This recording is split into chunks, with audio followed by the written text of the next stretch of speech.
La empresa Monster, fabricante de cables para audio y video, se jacta de excelente calidad. Su cable de audio Monster 1000, por ejemplo, se vende a $150. 5 audiófilos participaron de un test ciego y no pudieron distinguir la música transmitida por ese cable de aquella transmitida por la alternativa. ¿Y cuál era la alternativa? 4 alambres extraídos de viejas perchas de ropa soldados entre sí. Si no sabes de tecnología, puedes terminar pagando más solo porque crees que un mayor precio implica necesariamente mayor calidad. A menudo no es así. He ahí la importancia de asesorarse con un experto. Para eso está PC Geek, parte del grupo Avance, así con Z, soluciones informáticas desde donde Sudamérica estalla en 1000 islas. It's one small step for man, one giant leap for mankind. Esto es Historia Freak, donde toda historia tiene algo de historieta. Con ustedes, su anfitrión, Joaquín Barañao.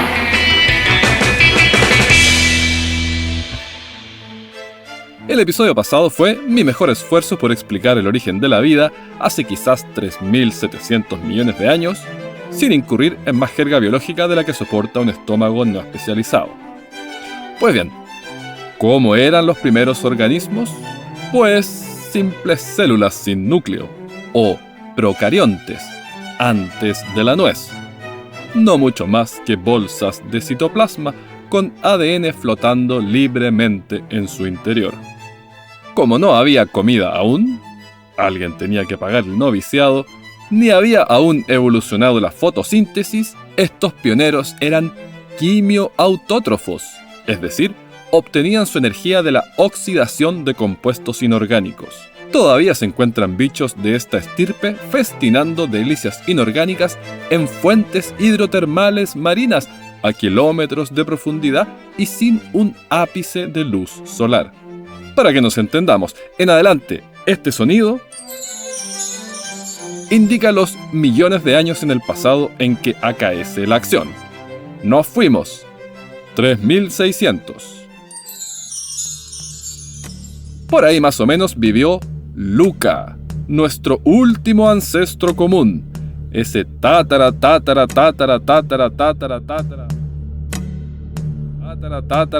abuelo que usted, yo, Moby Dick y la bacteria de su última neumonía compartimos. Bueno, es solo una hipótesis, cierto, aunque una 10 elevado a 2860 veces más probable que la de los ancestros múltiples. Hasta los 10 elevado a 80 átomos del universo parecen vuelto de supermercado en comparación. Como en la variedad está el gusto, con los años la vida evolucionó su primera gran distinción taxonómica, y la Tierra alardeaba de 2 dominios, la clasificación de más alto nivel, incluso por encima de reino. Estaba por un lado el dominio bacteria, del griego bastón, por la forma de las primeras descubiertas, y por otro el dominio arquea, del griego las antiguas. Entender la diferencia entre ambos no es trivial. Los biólogos zanjaron la distinción recién a fines del siglo XX. Por ejemplo, las bacterias tienen paredes celulares con peptidoglicano y las arqueas no. Mucho lucho para este podcast. Quédese con que pasamos de 1 a 2 grandes tipos de microbichos. Evidencia apunta a que las arqueas conquistaron los océanos al convertir luz solar en energía química utilizando retinal en lugar de clorofila. Si esa hipótesis es correcta, los océanos eran de color púrpura. 2600. Aparecieron las cianobacterias, capaces de producir oxígeno como subproducto de su actividad metabólica. ¡Se vienen cositas! ¿Recuerda que estábamos en el eón arcaico, el segundo tras el adeico? Pues bien, la presencia de oxígeno en la atmósfera marca el fin del eón arcaico y el inicio del proterozoico, el más largo de los 4 eones que conforman la historia de la Tierra. 2400. La gran oxidación, rimbombante denominación del momento en que las exhalaciones de las cianobacterias elevaron el oxígeno a un miserable 1 o 2% del actual. Sí pues, respiramos gracias a residuos metabólicos de bacterias. Absorba esa cucharada de humildad. El oxígeno previno además acabar sancochados por radiación ultravioleta, porque 3 átomos de oxígeno forman una molécula de ozono, que con el tiempo se acumuló en la alta atmósfera. Hoy, la Tierra es el único planeta conocido en el universo con oxígeno atmosférico suficiente para sostener fuego. En cualquier otro sitio identificado, la vida tendría que cocinar con magma u otra fuente calorífica. La gran oxidación fue conveniente para nosotros, pero tóxica para muchas colegas bacterias que acabaron confinadas en ambientes anaeróbicos, es decir, sin oxígeno, como el fondo de los pantanos, o bien acabaron extintas. Extinguirse en todo caso era tentador en aquellos irascibles años. La luna, aún muy próxima, generaba mareas de unos 350 metros y había vientos de magnitud huracanada en forma cotidiana. Hay poquísimos registros de vida tan antigua. Uno es el fósil de Kakapechia, microorganismo con forma de paraguas tolerante al amoníaco. ¿Y cómo lo inferimos? Porque especímenes del género subsisten a los pies de un castillo galés, sobreviviendo a generaciones de británicos orinando en sus muros. 1850. Evolucionó el tercer y último dominio, el eucariota, griego para no es verdadera, porque estas células sí que tienen núcleo. ¿Cómo se las ingenió para conformarlo? Posiblemente un procarionte engulló a otro para aprovechar sus propiedades útiles y lo transformó en su núcleo. Eso explicaría las mitocondrias, los cloroplastos y quizás otros organelos. Como dice Bill Bryson: no podríamos vivir 2 minutos sin ellas. Y sin embargo, incluso después de 1000 millones de años, las mitocondrias se comportan como si pensaran que las cosas podrían no funcionar entre nosotros. Mantienen su propio ADN, ARN y ribosomas. Se reproducen en un momento diferente al de sus células huésped. Ni siquiera hablan el mismo lenguaje genético que la célula en la que viven.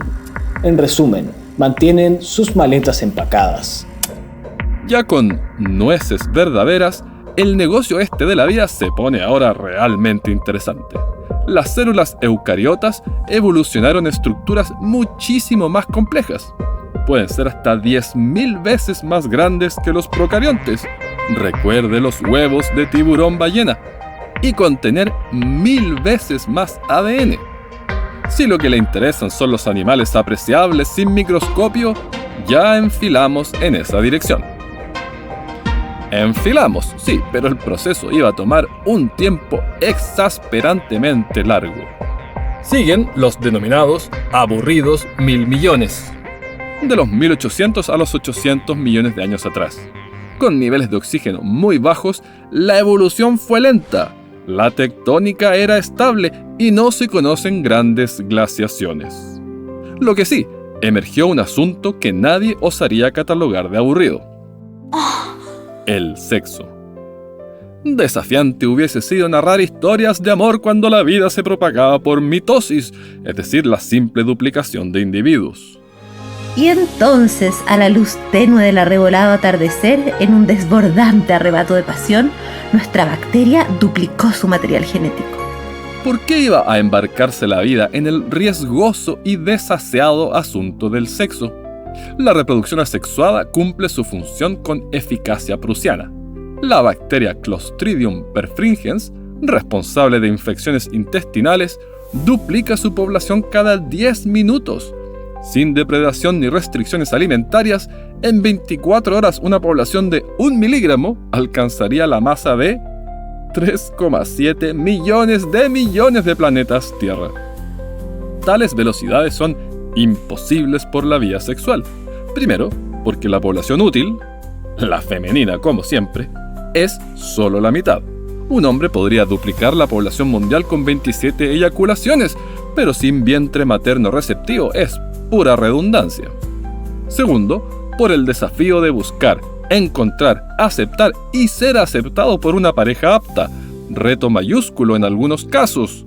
Para el calamar de aguas profundas es tan difícil hallar compañero en esas oscuras soledades que no pierde oportunidad y trata de aparearse con quien se tope, sea hembra o macho. Si la vida desarrolló reproducción sexual, no es por cruda demografía. No, es por las ventajas evolutivas que concede el rebaraje de genes. Estos cambalaches aceleran la variabilidad y con ello la capacidad de adaptación de las especies. El pool de métodos de aplicación de la reproducción sexual es de lo más variopinto. La babosa Chromodoris reticulata luce un pene desechable que sacrifica tras cada cópula y regenera después. El calamar Moroteutis ingens lanza dardos de amor, paquetes de esperma que penetran la piel de la hembra. El equidna de hocico largo alardea de un pene cuádruple. El chinche de las camas penetra por la fuerza el exoesqueleto de la hembra con su pene puntiagudo y, una vez consumada la violación, deposita la esperma directamente en su cuerpo. Y el insecto Micronecta scholzi evolucionó un pene útil tanto para inseminar hembras como para atraerlas. Al frotarlo contra su abdomen, emite el sonido más potente de todo el reino animal en relación con el tamaño del cuerpo. 99,2 decibeles, equivalente a escuchar una orquesta sentado en primera fila. Tan primordial es el impulso sexual que los hombres experimentan erecciones ya dentro del útero a partir de las 26 semanas. Imagine, el llamado del deber precede a la capacidad de sostener la cabeza en busca de candidatas. Otros se asfixian con clasificaciones binarias y optan por vías más libres. Algunos áfidos cambian a reproducción asexual en ambientes cálidos. Ciertos platelmintos son hermafroditas, capaces de producir esperma y ovarios a la vez, y se ensartan en duras batallas para penetrar la piel del rival con sus penes bífidos. El perdedor es fecundado a través de la piel y se convierte en la madre.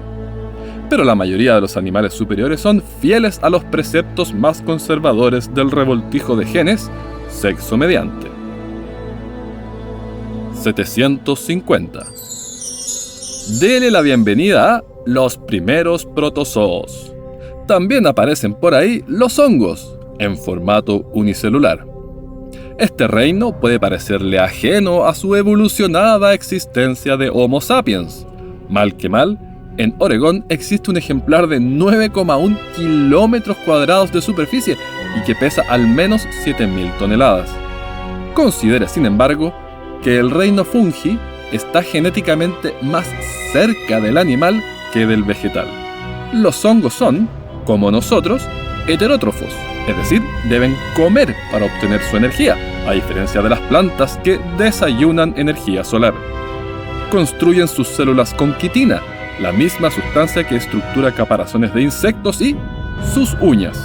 Además, su piel produce vitamina D al ser expuesta a la luz del sol, tal como la suya y la mía. 720. En esos callamperos afanes se lo pasaba la biota cuando sobrevino el periodo criogénico, una glaciación severísima. Podría haber congelado el planeta completo, aunque si ello ocurrió es materia de una, acalorada controversia. La evidencia geológica es sólida, pero colisiona con el sentido común. Si todo es hielo o nieve y casi la totalidad de la radiación solar rebota de vuelta al espacio, ¿cómo rompes el maleficio? Quienes defienden la hipótesis Tierra bola de nieve argumentan que se detuvieron los procesos que capturan carbono, meteorización continental y fotosíntesis, mientras que seguían los que liberan este gas invernadero, como el volcanismo. En algún punto, sostienen, el efecto invernadero fue suficiente para un derretimiento bíblico. El hecho es que zafamos del periodo criogénico y hace unos 575 millones de años, transcurrido ya el 85% de la historia de la vida, surgieron recién los organismos multicelulares. Determinar cómo encajan estos pioneros en el edificio taxonómico saca canas verdes a los especialistas. Es un embrollo zanjar siquiera si hablamos de animales, algas, líquenes, colonias microbianas, protistas, hongos o alguna categoría intermedia entre plantas y animales hoy inexistente. Dicho lo anterior, el hallazgo de colesterol en el género Dickinsonia prueba que al menos algunos eran animales, el reino donde cabe casi todo lo que nos es querido. A partir de ese origen distante, nuestro reino se ha diversificado de un modo abrumador. Solo uno de los 3 subfilos vertebrados, en que se subdivide uno de los 33 filos, cordados, en que se subdivide uno de los 7 reinos, animales, en que se subdivide uno de los 3 dominios, eucariota, contiene a todos los peces, anfibios, mamíferos y reptiles, y por lo tanto aves, que desde el advenimiento del análisis genético sabemos que son un tipo de reptil. Toda esta diversidad multicelular ha prosperado en alianza con linajes unicelulares que siguen por ahí enchulando la biota. Aunque de seguro le suena el concepto de flora intestinal, le apuesto que ignora que adentro suyo habitan más microorganismos que las células que componen su cuerpo y que en su conjunto pesan más que su cerebro. Aunque no mucho más que eso, porque en su mayoría son mucho más pequeñas que las que hacen que usted sea usted. No habrá olvidado esas neuronas sensoriales de 1,5 metros. 541. Explosión cámbrica, una luz de nuevos organismos complejos. Es el fin del Proterozoico y el inicio del cuarto y último eón, aquel en que aún nos encontramos, el Fanerozoico, seres vivos visibles. Se divide en 3 eras, Paleozoico, Mesozoico y Cenozoico, a su vez subdivisibles en una tracalada de periodos, como el Jurásico, a su vez subdivisibles en un mogollón de épocas, como el Pleistoceno. Con la explosión cámbrica nacen los esqueletos, novedad que el legado fósil agradece de sobremanera. La tasa de evolución aceleró en un orden de magnitud y surgió la mayor parte de los filos, la categoría taxonómica ubicada justo debajo de reino. El organismo icónico del Cámbrico es, por supuesto, el trilobite, afamado artrópodo de aires alienígenas. Ya no se habla mucho del trilobite porque los dinosaurios y otras especies carismáticas se robaron la película, pero protagonizó una historia de asombroso éxito. Reinaron durante casi 300 millones de años, cerca del doble que los dinosaurios no aviares. Por eso hay tantos fósiles. Hasta principios del siglo XX, indígenas de Utah vestían collares de trilobites como amuletos para protegerse contra balas y enfermedades, tales como la difteria. Pachabé los llamaban, bichito de agua. 530. Turno de los primeros peces, alimañas deformes desprovistas de mandíbulas. Desde hace 400, ya contamos con fósiles de variantes, si bien aún primitivas, bastante más pulidas. Como el celacanto, por ejemplo, cuyos fósiles más recientes databan de 66. Eso hasta el 22 de diciembre de 1938, día en que la información disponible respecto de ellos dio un salto cuántico, por el simple motivo de que se capturó un ejemplar vivo en la costa de Sudáfrica. Hoy sabemos que genéticamente está más cerca de nosotros que de los peces comunes. El periodo entre 485 y 443 se llama Ordovícico, en honor a la tribu celta que habitaba la zona de las rocas que lo definieron. La biota medró como nunca desde la explosión cámbrica. Los órdenes marinos se duplicaron y las familias se triplicaron. Es en este lapso en que surgen los tiburones y al parecer los insectos que evolucionaron a partir de los crustáceos. Hoy por hoy son de lejos la clase más numerosa. Más de la mitad de las especies eucariotas son insectos. De publicar un calendario con la especie de insecto del mes, tomaría 460.000 años repetir una. En eso, la caprichosa geología aguó la fiesta otra vez. A Gondwana, uno de los dos enormes continentes que por entonces salpicaba el océano, le bajaron ganas de navegar hacia la zona antártica y enormes mantos de hielo hicieron su hogar sobre la superficie. Paradojalmente, los registros de esta severa glaciación han sido identificados en las arenas ardientes del Sahara. El Festival del Témpano recortó el nivel del océano y secó extensos hábitats costeros de aguas pandas, los más ricos en vida. A cerca del 85% de las especies marinas les llegó su fin. Fue la primera de las 6 grandes extinciones masivas de organismos superiores y la segunda más devastadora. Pero la vida, bien sabemos, es un hueso duro de roer. Life finds a way. 434.